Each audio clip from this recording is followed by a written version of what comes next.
24 अगस्त 2023 प्रातः मुरली ओम शांति बाप दादा मधुबन। मीठे बच्चे, अव्यभिचारी याद से ही तुम्हारी अवस्था अचलडोल बनेगी। पुरुषार्थ करो, एक बाप के सिवाय दूसरा कुछ भी याद न आए। प्रश्न: शिव बाबा कौन सी सर्विस करते हैं और तुम बच्चों को क्या करना है?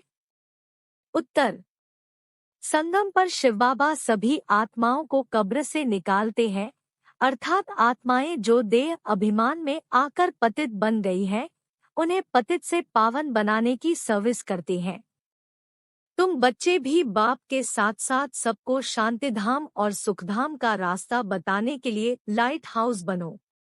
तुम्हारी एक आंख में मुक्ति और दूसरी आंख में जीवन मुक्ति हो। गीत: किसने यह सब खेल रचाया? ओम शांति। यह वास्तव में भक्ति मार्ग का गीत है। कोई है जरूर जिसकी यह महिमा है। बच्चे अच्छी रीति समझ सकते हैं कि यह बाप ही है जो सब कुछ करते हैं, करंतरावनहार है। सिख लोग बहुत महिमा गाते हैं क्योंकि नया धर्म है और यह है बहुत पुराना धर्म। गाते हैं एक ओंकार। ओम का अर्थ भी बाबा ने बहुत अच्छी रीति समझाया है। वह तो बहुत लंबा चौड़ा अर्थ कर देते हैं। मैं कहता हूँ, मैं परमात्मा परमधाम का रहने वाला हूँ। मैं पुनर्जन्म में नहीं आता हूँ, तुम पुनर्जन्म में आते हो। बाप बच्चों को बैठ परिचय देते हैं। मैं बच्चों के सामने ही प्रत्यक्ष हूँ। इन्हों को समझाया है, मैं हूँ परमपिता परमात्मा, जिसको तुम आत्माएं भक्ति मार्ग में याद करती हो, वो गॉड फादर। उनकी महिमा भी है पतित पावन, रहमदिल, लिबरेटर। उनको गाइड भी कहते हैं। यह है पांडव सेना। पंडा मुक्तिजीवन मुक्ति की राह बताता है। गाते भी हैं, ना नैया मेरी पार लगाओ। बरोबर परमात्मा को खिवैया भी कहते हैं, बागवान भी कहते हैं। कहते हैं, तुम कितने मस्त थे। सत्युग त्रेता में बेपरवाह बादशाह थे। कितने वैभव थे। श्रीनाथ द्वारे में कितने वैभव खिलाते हैं, पक्की रसोई बनाते हैं। जगन्नाथ के मंदिर में दाल चावल बनाते हैं। वहाँ काले चित्र दिखाते हैं। अभी तुम सब काले हो। श्रीनाथ द्वारे में बहुत फर्स्ट क्लास चीजें बनती हैं। फिर जो श्रीनाथ को भोग लगाते हैं वह पुजारियों को मिलता है। वह फिर दुकान में बेचते हैं। उससे शरीर निर्वाह होता है। तुम बच्चे तो स्वर्ग के मालिक बनते हो। वहाँ जो वैभव तुम खाते हो वह दास दासियां भी खाते हैं। 36 प्रकार के वैभव बनते हैं। इतने तो खा नहीं सकेंगे तो फिर दास दासियां खाते हैं। परंतु इसमें ही खुश नहीं होना है। राजधानी तो सारी बननी है। तुम वहाँ बहुत मौज में रहेंगे। वर्ल्ड ऑलमाइटी अथॉरिटी का स्थापन किया हुआ स्वर्ग का राज्य भाग्य तुम बच्चों को मिलता है। कहते हैं ज्ञान, भक्ति, वैराग्य। अब वैराग्य 2 प्रकार का होता है। सन्यासियों का है हद का वैराग्य। घर बार छोड़ जाकर जंगल में बैठते हैं, फिर वह गुप्त मदद करते हैं। भारत का बहुत फायदा करते हैं। जैसे विनाश के लिए कहा जाता है, इनसे स्वर्ग के गेट खुलते हैं, वैसे यह भी पवित्रता की मदद करते हैं, इसलिए ड्रामा में उन्हों की महिमा है। बाप कहते हैं यह ज्ञान प्रायः लोप हो जाता है, तो उनका है हद का वैराग्य, तुम्हारा है बेहद का। तुम्हें बेहद का बाप वैराग्य दिलाते हैं। गृहस्थ व्यवहार में रहते सिर्फ बुद्धि से भूलना है। यह तो पुराना शरीर है, अब 84 जन्म पूरे हुए। देह सहित देह के सब धर्मों, सर्व संबंधों को भूलना है। अपने को देही समझना है। वह तो कह देते कि आत्मा निर्लेप है। कुछ भी खाओ पियो, लेपछेप नहीं लगता। अनेक मतमतांतर है। कैसी रस्मरिवाज है, जिसने जो मत चलाई चल पड़ती है। जैसे यहाँ कोई आदि देव को महावीर कहते हैं। महावीर फिर हनुमान को भी कहते हैं, वास्तव में तुम सब महावीर महावीरनियां हो जो माया पर जीत पाते हो, श्रीमत पर पुरुषार्थ करते हो। तुमको अपनी अवस्था ऐसी रखनी है जैसे अंगद को रावण हिला नहीं सका।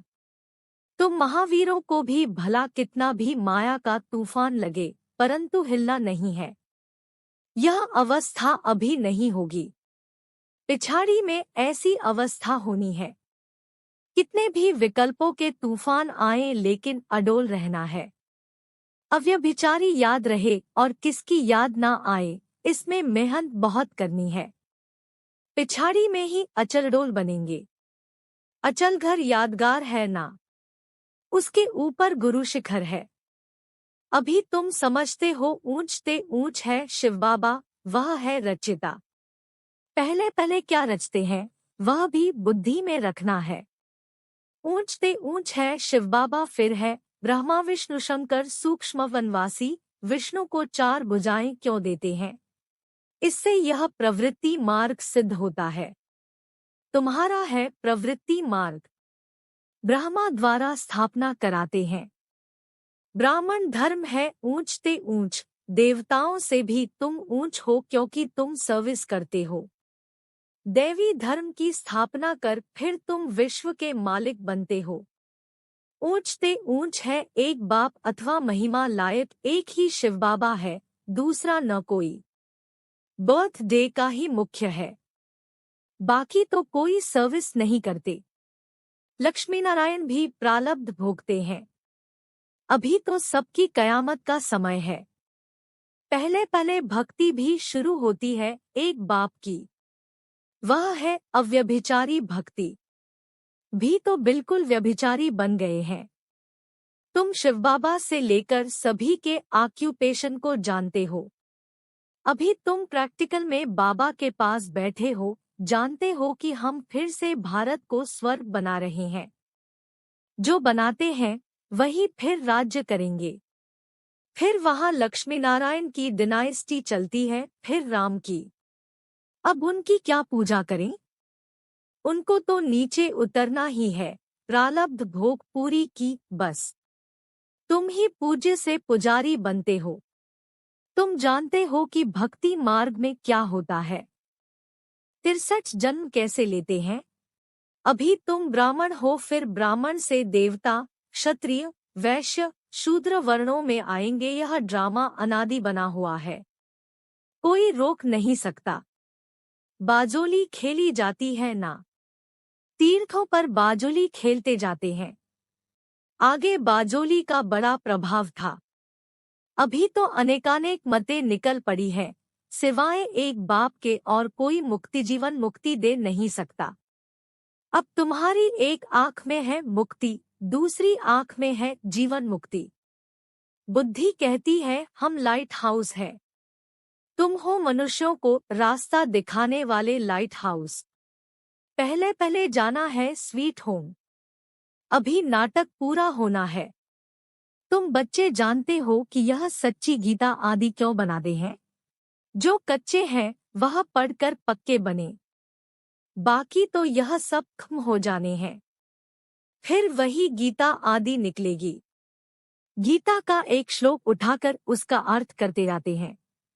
गीता में तो है भगवानुवाच। गीता भगवान ने सुनाई थी परंतु समझते नहीं हैं।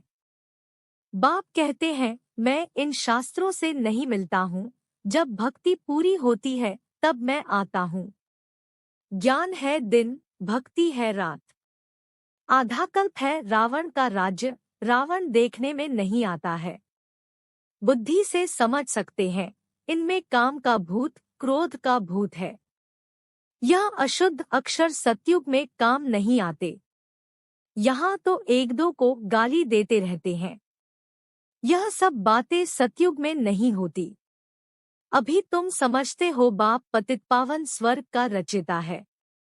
स्वर्ग रचकर फिर अपने को छिपा लेते हैं। इनको कोई भी जान नहीं सकता। भले शिव का चित्र है परंतु पता कुछ भी नहीं। शिव बाबा कब आया, कैसे आया? ब्रह्मा, विष्णु, शंकर का क्या राज है, वह कहाँ रहते हैं?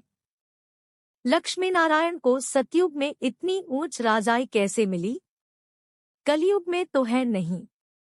कैसे वह राजाई पाते हैं, यह अब तुम समझते हो।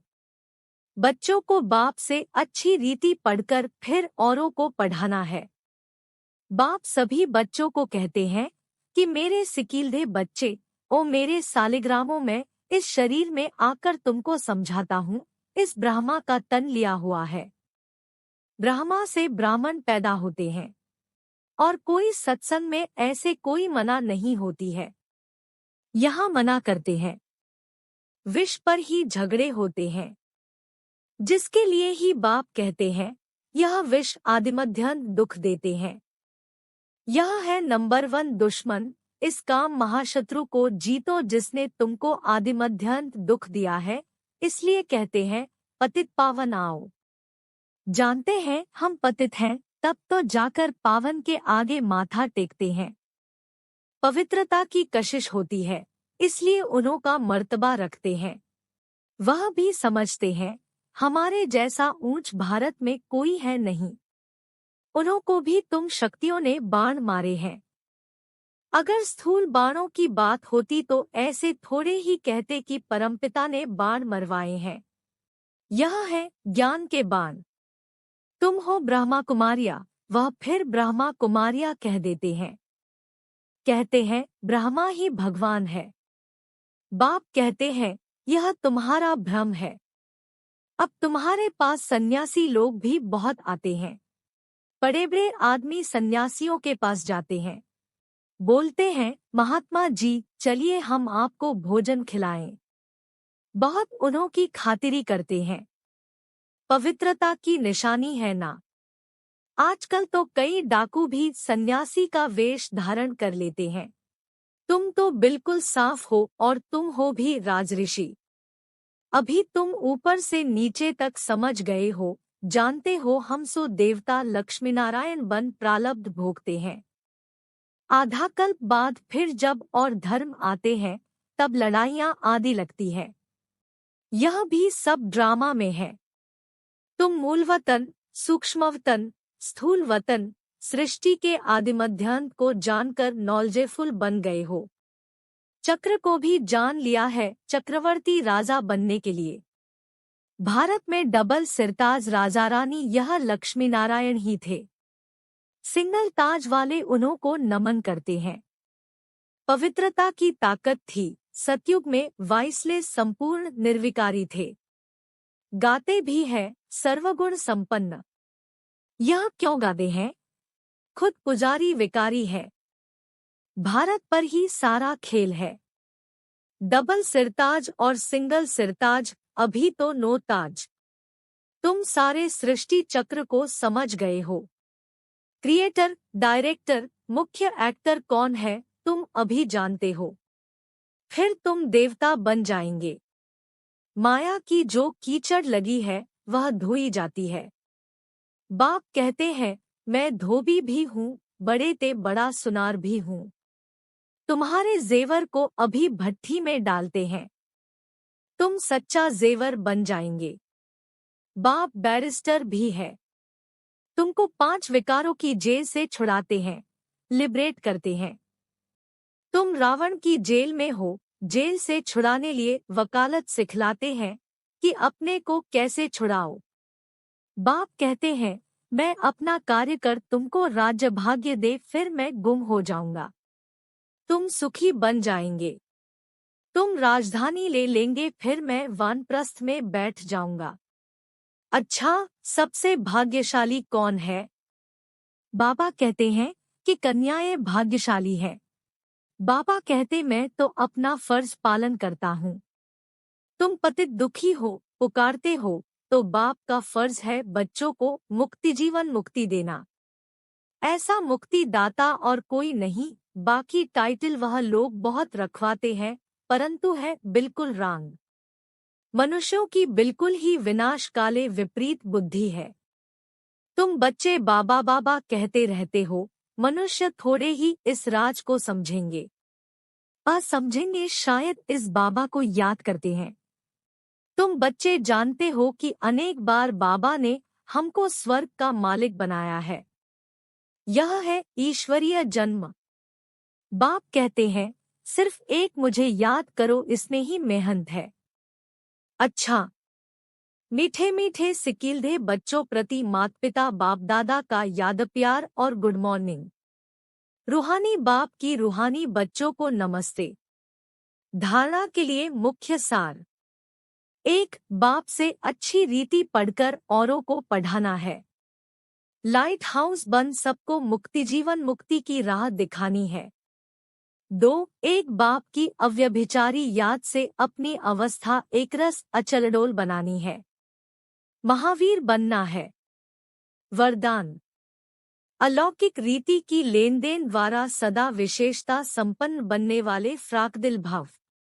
जैसे किसी मेले में जाते हो तो पैसा देते और कोई चीज लेते हो, लेने से पहले देना होता है, तो इस रूहानी मेले में भी बाप से अथवा एक दो से कुछ न कुछ लेते हो, अर्थात स्वयं में धारण करते हो।